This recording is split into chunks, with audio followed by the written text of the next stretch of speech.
com a economia nessa, eu espero, né, que seja o fim da pandemia. A inflação chegou a 2 dígitos, é uma preocupação nossa, mas existe a lei da oferta e da procura.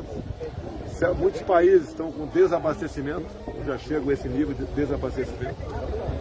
Nós não temos esse problema ainda. Sabemos que o custo de vida tem aumentado, os mais pobres têm sofrido bastante. O ano passado nós demos auxílio emergencial, gastamos o equivalente a 13 anos de Bolsa Família, mas o Brasil tem que voltar à normalidade. Graças até a medidas econômicas tomadas em 2019, quando o Brasil realmente apontou para a decolagem, né, a questão da economia, até uma medida pode ser passar desapercebida para muitos, mas na verdade, muitos também, vem aquela questão da liberdade econômica, naquela época chamada de MP da liberdade econômica, veio em boa hora, ajudou a alavancar os empregos. E vocês podem ver, nós terminamos 2020 com mais gente com carteira assinada que 2019. Isso devemos à equipe econômica, em especial do Paulo Guedes, responsável por essa parte, uma equipe que trabalhou bastante naquele momento, que não deixou de repassar recursos bastante vultosos para estados e municípios, não só para atender a questão da pandemia, tem como uma expectativa de perda de arrecadação, com programas como o BEM e o PRONAMP, né? Um desses que foi proposto pelo senador Jorginho, acolhido por nós. Todo mundo trabalhou muito no ano passado, para o Brasil sofrer o menos possível. Todo mundo esperava que a gente ia cair 10%, caímos 4%, um dos países que menos caiu. Então isso deve aí ao Paulo Guedes, a sua competência e a sua liberdade para trabalhar. Mas sabemos agora que o preço do fique em casa, a economia a gente vê depois, chegou. Temos aí, pelo que tudo indica, reajuste nos combustíveis. Isso eu devo ser ter bola de cristal, nem informações privilegiadas que eu não tenho. É só ver o preço do barril do petróleo lá fora, o comportamento do dólar aqui dentro. Eu não tenho poderes de interferir isso na Petrobras. A Petrobras é uma coisa que eu conversava com o Paulo Guedes, o que fazer com ela, o que propor fazer com ela para o futuro. É um monopólio, a legislação deixa ela praticamente independente. Eu indico lá o presidente, nada mais além disso. Alguns querem que a gente interfira no preço, a gente não vai interferir no preço de nada. Isso já foi feito no passado e não deu certo. No passado de outros presidentes. E não deu certo. Então, infelizmente, pelos números do preço do petróleo lá fora e o dólar aqui dentro, nos próximos dias, né, a partir de amanhã, infelizmente, teremos reajuste no combustível. Prevendo isso, se antevendo a isso, nós discutimos bastante um auxílio ao caminhoneiro. Sabemos que é pouco, R$400 por mês, sabemos que é pouco, mas estamos fazendo isso tudo no limite da responsabilidade fiscal. Privatização é opção? Isso o Paulo Guedes responde para você. Tá? Privatizar não é botar na prateleira e tudo bem, não. Tá? É complicado a situação. Teria privatizado muito mais coisas se não tivesse essa burocracia toda. Agora, nós estamos no meio do barco, pessoal. Nós aqui, chefe do executivo, os outros poderes, vocês, a imprensa, se o Brasil aí agravar a situação, todo mundo vai pagar uma conta bastante alta. E temos também uma questão ideológica pela frente, que a gente vê que cresce no mundo todo, e não é essa a solução. Se fosse, né, estaremos aí elogiando a Venezuela e não criticando como o povo lá vive. Então o momento é de superarmos esse momento, que eu espero que passe, com muito trabalho, com muita responsabilidade, em cima de reformas, como elogio ao Parlamento, a questão dos precatórios, que passou com uma larga margem de votos na comissão aí, a semana passada, né? E a gente vai partir, a reforma administrativa, vai continuar andando, a fiscal, entre outras. É a solução que nós temos. Deixa bem claro, a reforma administrativa não mexe com os atuais servidores. Então quem fala que o servidor vai perder algum direito, alguma garantia, não é verdade, quer tumultuar. Nós precisamos de paz, de tranquilidade da nossa parte, muito trabalho. Tanto é que eu convidei o Paulo Guedes para dar em respeito a vocês. Então vocês fazem pergunta para ele, que ele é a pessoa adequada para responder e conduzir o destino da nossa economia. E deixe bem claro, Paulo Guedes eu conheci praticamente um ano antes das eleições. Uma pessoa que eu deposito total confiança nele. Foi excepcional o trabalho dele em 2019 e melhor ainda em 2020. Estamos no corrente ano com a criação de mais de 2 milhões de empregos. Quem cria não somos nós, é iniciativa privada. Mas ela só cria porque tem respeito e confiança em nós.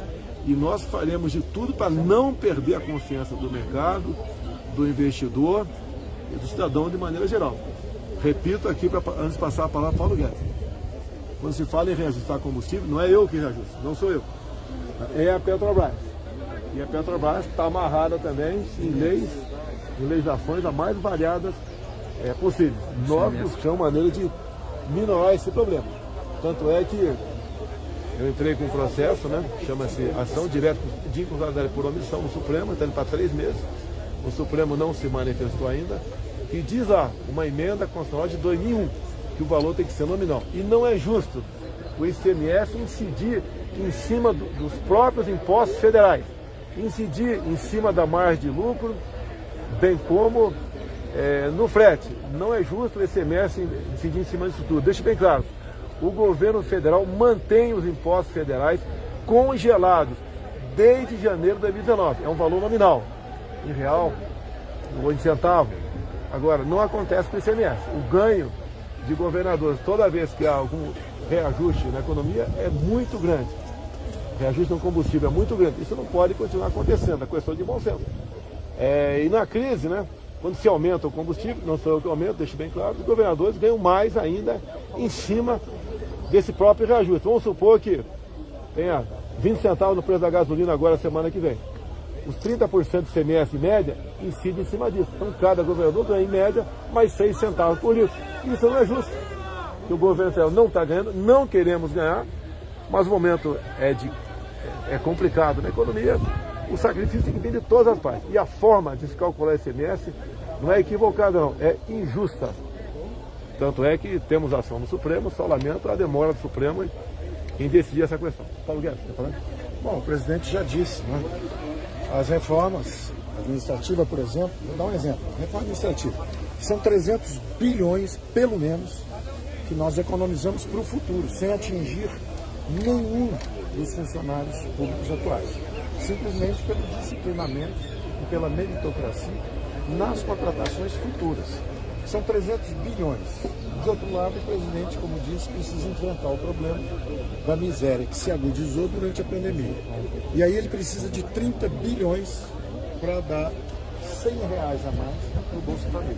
E vocês todos sabem que nós já tínhamos previsto R$300 dentro do teto. Estava previsto. Só que o Senado não avançou com a reforma. O Senado não deu a fonte. O Senado não conseguiu avançar com o imposto de renda, que daria a fonte. Então o presidente, a política pressiona o presidente e diz, olha, nós vamos deixar os brasileiros com fome, nós vamos deixar os brasileiros mais simples, mais vulneráveis, justamente sem conseguir usar o gás de cozinha. É preciso dar uma ajuda. Todos sabem que eu defendo o teto. O teto é uma bandeira nossa, de austeridade. Nós somos o país que menos caiu, mais rápido voltou e está crescendo mais do que a média do mundo inteiro. América Latina, Europa, países avançados.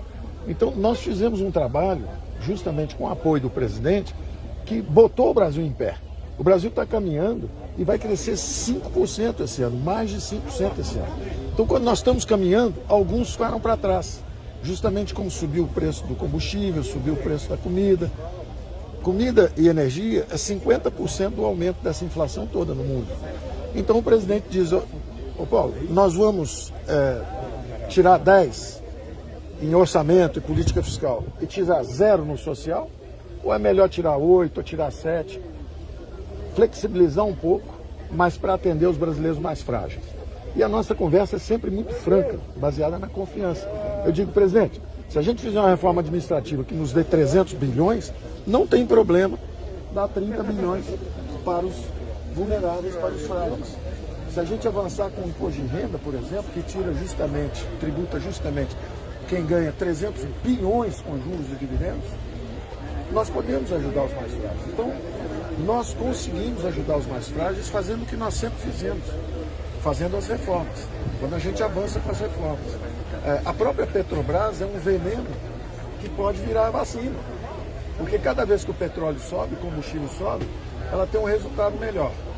Se nós levarmos a Petrobras para o novo mercado, por exemplo, que é o que está acontecendo com a Eletrobras, vocês não tenham dúvida, problema de crise hídrica, crise de combustível, tudo isso foram monopólios estatais por 30, 40 anos. Você acha que hoje há mais chance Foram de privatização? monopólios estatais por 30 ou 40 anos. E nós estamos andando nessa direção. Nós estamos fazendo a Eletrobras, nós estamos fazendo Correios. E eu estou propondo, inclusive, isso. Vamos transformar esse veneno numa vacina, igual o soro antiofídico. Você pega o veneno da cobra. Então, houve muita roubalheira na Petrobras, no passado. Muita roubalheira na Petrobras. E, ao mesmo tempo, o preço não para de subir. Não tem competição no setor, o preço continua subindo. Ora, só o BNDES tem uma fortuna, são bilhões e bilhões em ações da Petrobras. Se nós formos para o novo mercado, nós criamos entre 100 e 150 bilhões de riqueza para os brasileiros.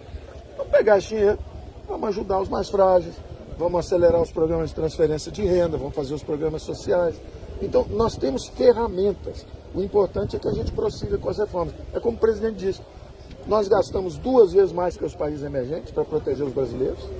Nós gastamos 10% mais que economias avançadas para proteger os brasileiros. Agora, nós fomos um país que menos se endividou, porque justamente nós mantivemos o tempo todo esse duplo compromisso. Está aqui o dinheiro para a saúde, mas ninguém vai abusar das futuras gerações. Nós não vamos nos endividar em bola de neve como os governos passados faziam. Então, esse equilíbrio, o presidente tem nos apoiado o tempo inteiro para fazer. Só para entender sobre a Petrobras, houve um avanço na proposta de privatização? Não, o presidente, só para entender, nós somos uma aliança de liberais e conservadores contra a esquerda que estava levando o país para o caminho da miséria.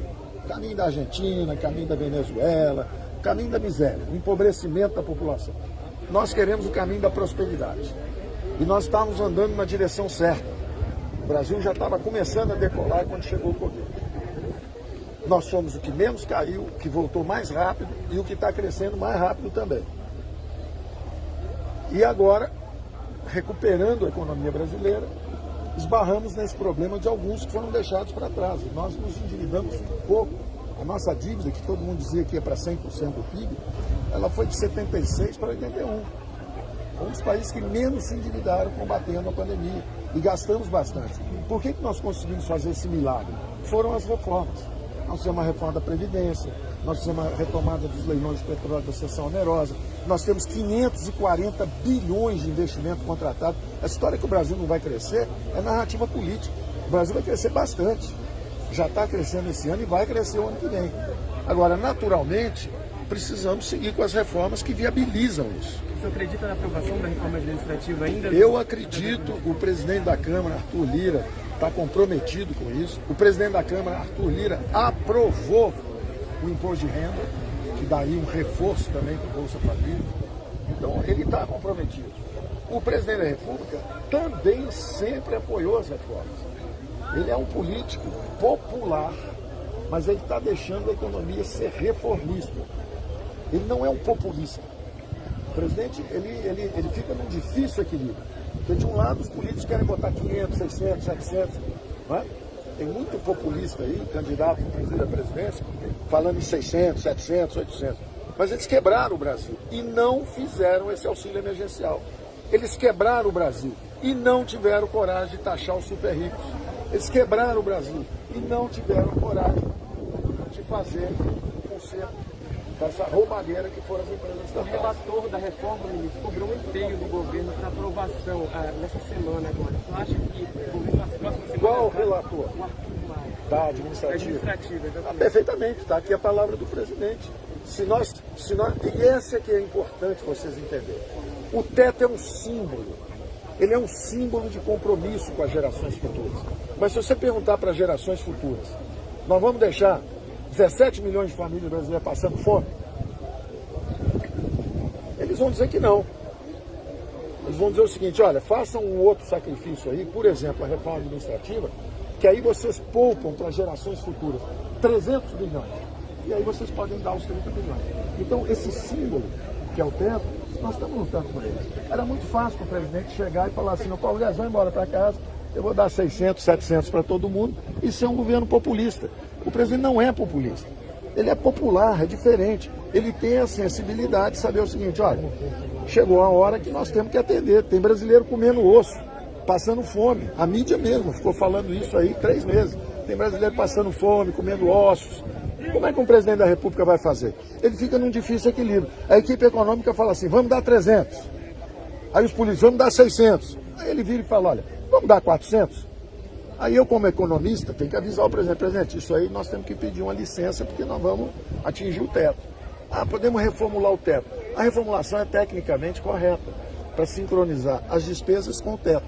Hoje eles estão descasados, então a periodicidade deles ser casado. Mas é evidente que todo mundo vai dizer, ah, isso é um oportunismo político. Era muito mais fácil para ele falar, olha, eu vou criar uma medida de emergência. Calamidade pública, eu vou decretar o estado de calamidade pública.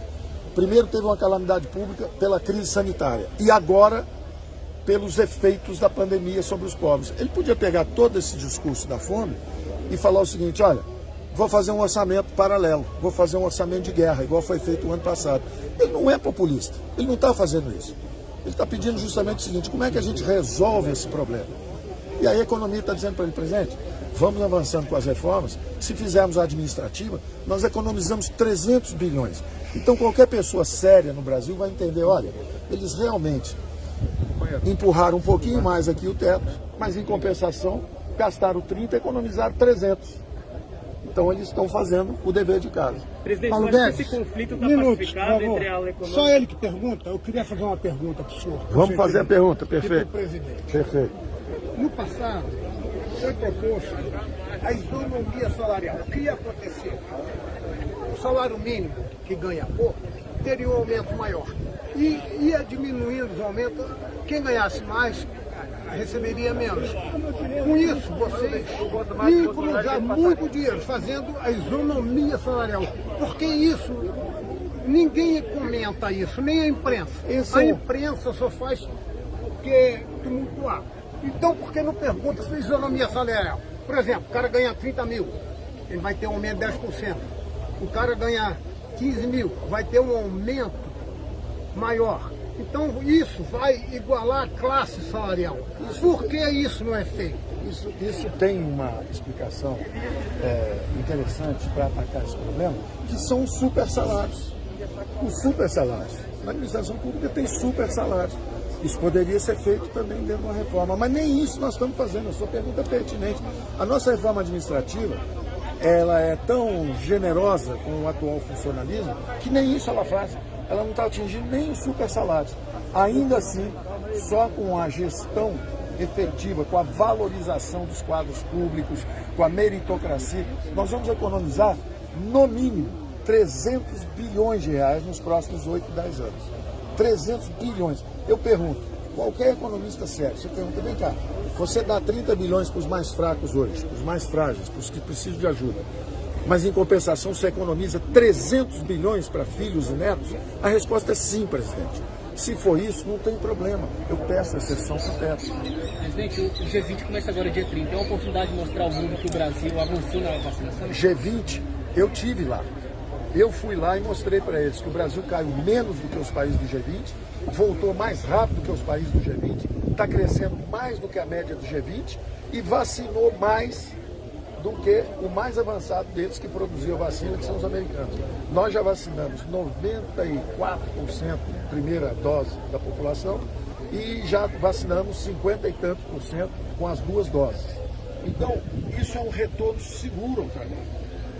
É um retorno seguro ao trabalho. A economia está voltando com tudo. Eu recebi hoje informação, todo dia eu recebo informações. A Receita Federal está no recorde de arrecadação.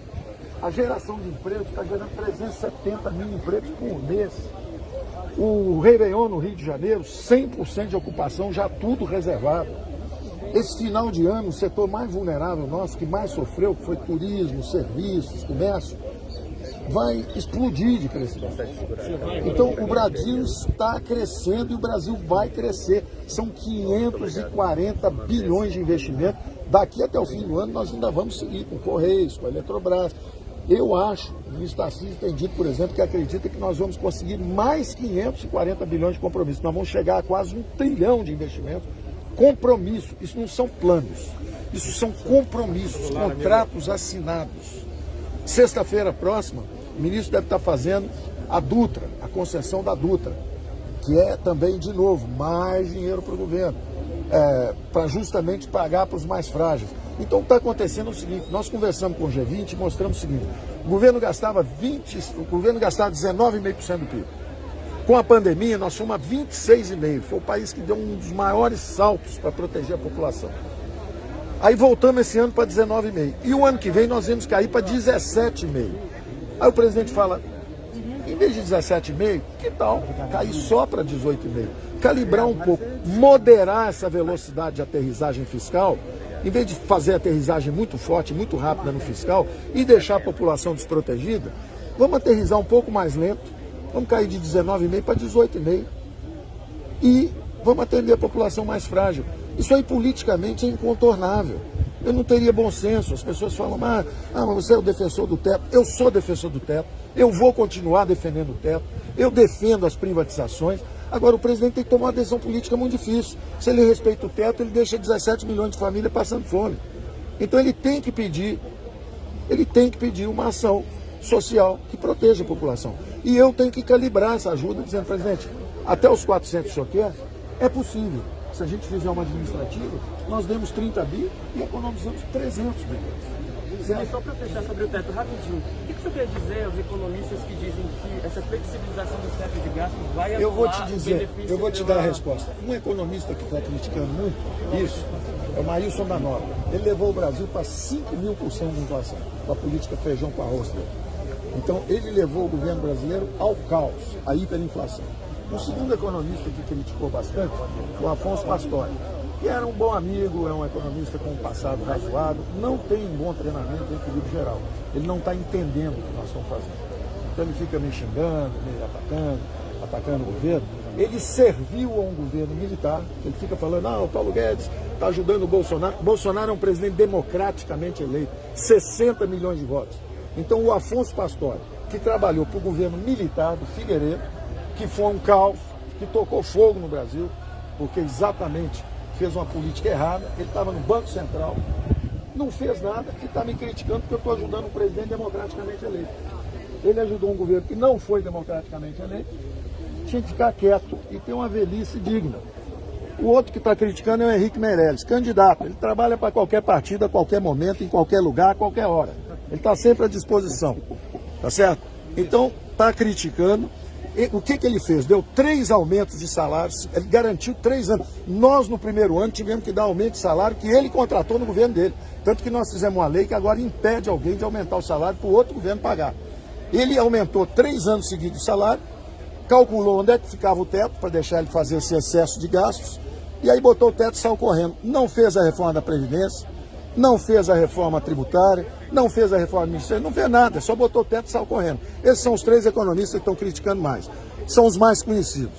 Presidente, ministro, aproveitando, você podia aproveitar que está a CNN e a Globo aí e falar que o senhor não vai abandonar o governo, o senhor está firme com esse governo. Olha, escuta, eu digo desde o início para o presidente... A gente vai sair junto, fica tranquilo. Eu digo desde o início... Vem lá na frente, sai junto.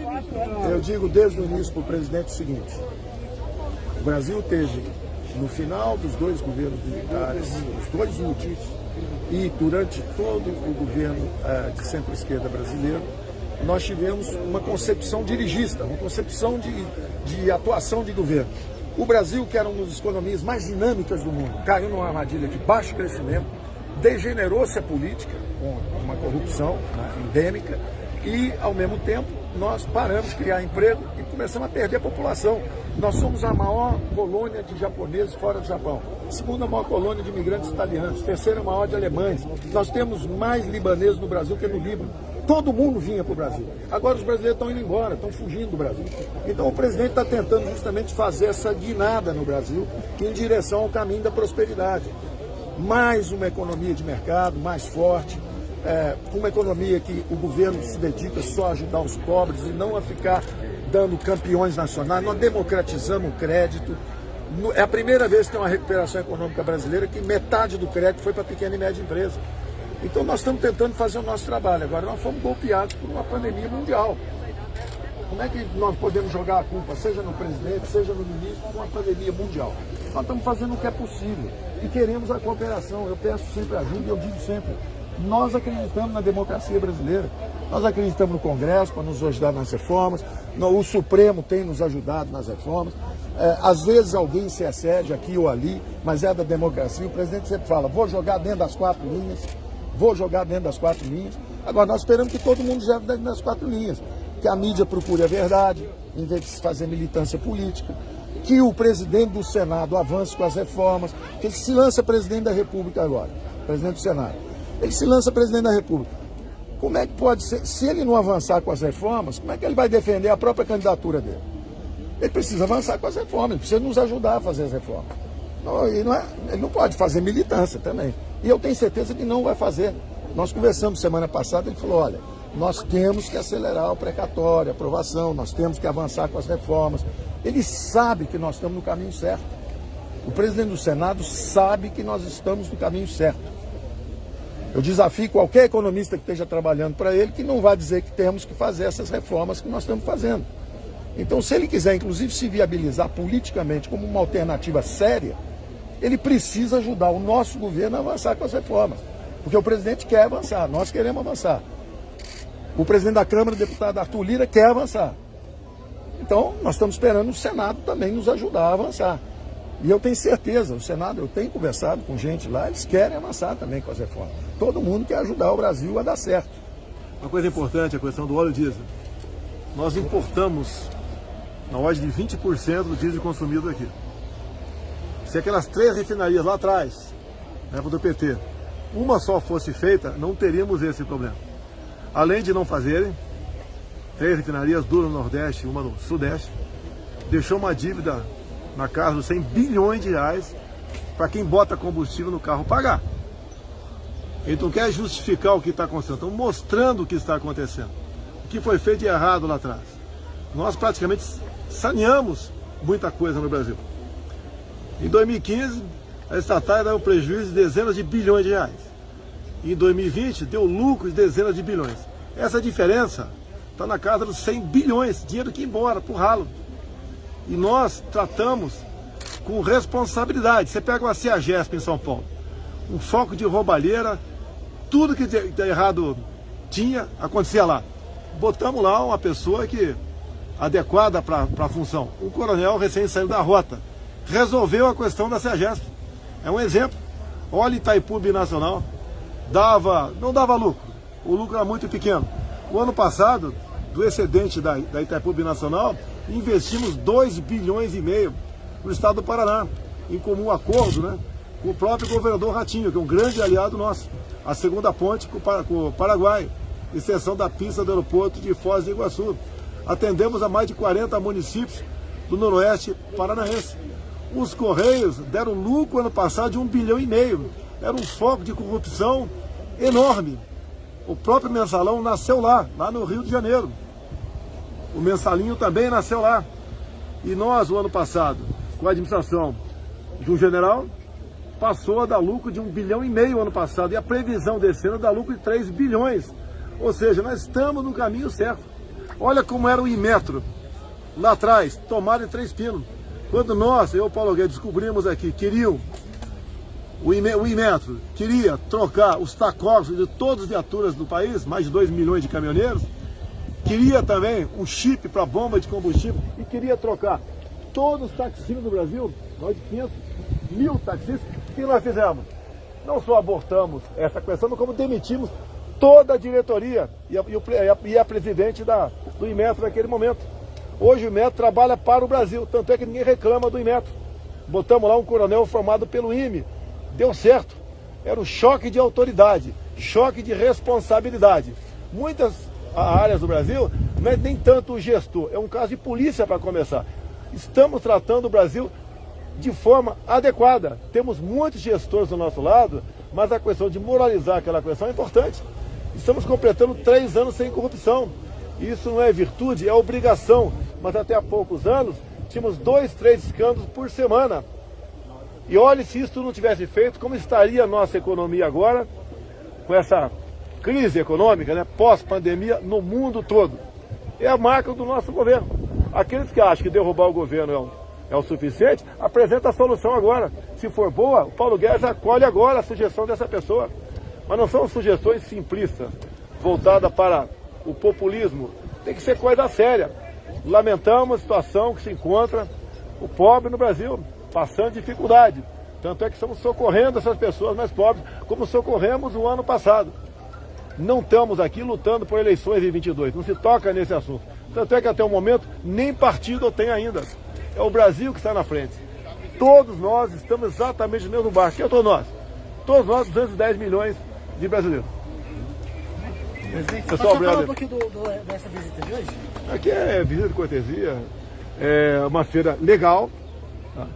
Eu nunca tive passarinho preso em casa, mas aqui são criados em cativeiro. Se você soltar, eles morrem. Então é uma questão legal que a gente está prestigiando aí os criadores de passarinhos. Presidente, manda um abraço sobre o tema da corrupção, né? Você falou que está 3 anos sem corrupção. Gostaria de pedir que o senhor fizesse um comentário a respeito do tema chamado de orçamento secreto. Não tem nada secreto. É um grande admirador. Não tem nada secreto no orçamento. Você está publicado em DO, como é que é secreto? Pelo amor de Deus. Um abraço para ele. Pelo amor de Deus, você está publicado em DO, como é que é secreto?